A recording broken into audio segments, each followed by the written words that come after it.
કેટલા ઋષિ હતા, એને જમીન મમીન ભગવાનની કૃપા બહુ તપસ્યા કરી, પણ એક સંતાન નહીં. શિવનો બહુ તપ કર્યો, બહુ તપ કર્યો, બહુ તપ કર્યો, બહુ અતિ તપ કર્યો, ઘણા વર્ષો. શિવ પ્રસન્ન થયા.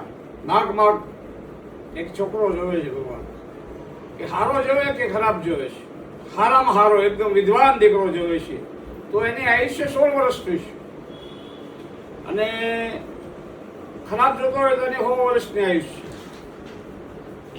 ભલે ઋષિ વિચારમાં પડી ગયા, પણ ઋષિએ કીધું હારો આપો, ભલે 16 વર્ષની આયુષ્ય હોય, પણ સારો છોકરો આપો, મારું નામ કાઢે, રોશની કરે, એવી રીતે એમ કરીને તથાસ્તુ થઈ ગયું. ખેડતા એને ભગવાનને દીકરો આપ્યો જમીનમાંથી, અને એ છોકરાનું નામ નંદી પાડ્યું, અને એ છોકરાને મોટો કર્યો. ધીમે ધીમે 7-8 વર્ષ થયા, છોકરાના જન્માક્ષર બનાવ્યા, અને 16 વર્ષની આયુષ્ય થવાની હતી. મા બાપ રોવા મળ્યા કે બેટા તારી 16 વર્ષે તું યો જવાનો છો, બસ એટલી વાત છે. એમ કરીને તમે રોવામાં નદી કાંઠે જતો રહ્યો પોતે. નંદી ઘણા વર્ષો તપ કર્યો, અને 16 વર્ષની આની આયુષ્ય પૂરી થવા આવી, ને શિવના મંદિરની અંદર પૂજા કરતો હતો, ને ક્યાં જમરાજાને લેવા આવ્યો. જમરાજા લેવા આવ્યો એટલે છોકરાએ કાંઈ જોયું નહીં સામે, અને એને એનું કંઈક પહાડમાં આવ્યું, અને શિવની લિંગ ઉપર તૂટી ગયું. લિંગ તૂટી ગઈ, શિવ આપોઆપ પ્રગટ થઈ ગયા. જમને કાઢી મૂક્યો શિવરાજાએ, કે મારી હોતા તો એને લેવા આવ્યો છો, ભાગ એમ કરીને જમને બગાડી મૂક્યો શિવે. અને એને કીધું કે માગ બેટા, માગવાનું કાંઈ નથી, તમારા સરોવરની અંદર મને થાન આપી ગયો લાઈફ ટોપ. તો એને નંદી બનાવ્યો. જે નંદી છે એ બ્રાહ્મણ છે.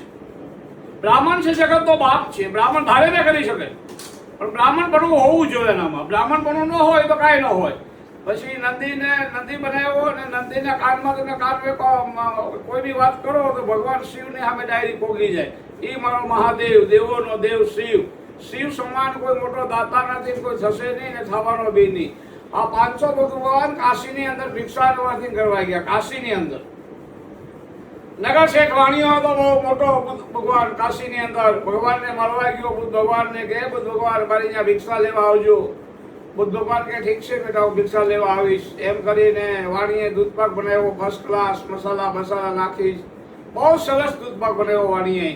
બુદ્ધ ભગવાન દરવાજે આવ્યા, ભિક્ષાનું અર્થિંગ કર્યું કે મારા જે કમરામાં તો કિચન બનાવ્યા, કાદું છે, મારે દૂધપાક કેમ નાખવો? તો બુદ્ધ ભગવાન કે ઠીક છે બેટા, હું કાદું સાફ કરી આવું. કાદું સાફ કરી આવ્યા પછી કીધું દૂધપાક નાખ. દૂધપાક નાખ્યા પછી વાણીઓ કે બાપજી બડા આશીર્વાદ દો, અબજપતિ હો જાવે, કરોડપતિ હો જાવે. તો બુદ્ધ ભગવાન ને બોલા બેટા, આશીર્વાદ માગ્યા નહીં મિલતા, મેં તમને અંતરથી આશીર્વાદ આપી દીધો. ગાય માતાને પાવડીનું ઘાસ ખવડાવો, એમ ગાય માતા ઘાસ ખાતા જાય, એમ સવાસે આશીર્વાદ આપતા જાય. એમ મેં તમને અંતરથી આશીર્વાદ આપી દીધો. 4-5 વખત કીધું બુદ્ધ ભગવાનને વાણીએ. પછી બુદ્ધ ભગવાને સામે એને દાખલો આપ્યો કે તારો કિચડ જેવા કમંડળમાં દૂધપાક ન હમાણો તો મારો આશીર્વાદ તારા કિચડ કમંડળમાં હું માય મોહ માયા છોડ તો બધું મળે. એમ માગ્યા આશીર્વાદ ન મળે. આશીર્વાદ તો અનાશે કોઈ અતિથિ દેવો ભવો, માતૃદેવો, પિતૃદેવો, આચાર્ય દેવો. કોઈ અતિથિ આંગણે આવી ગયું હોય ને એ ભોજન તમે એને ખવડાવી ગયો, એ સાચા આશીર્વાદ છે. ઓમ નમો નારાયણ, જય સિયારામ.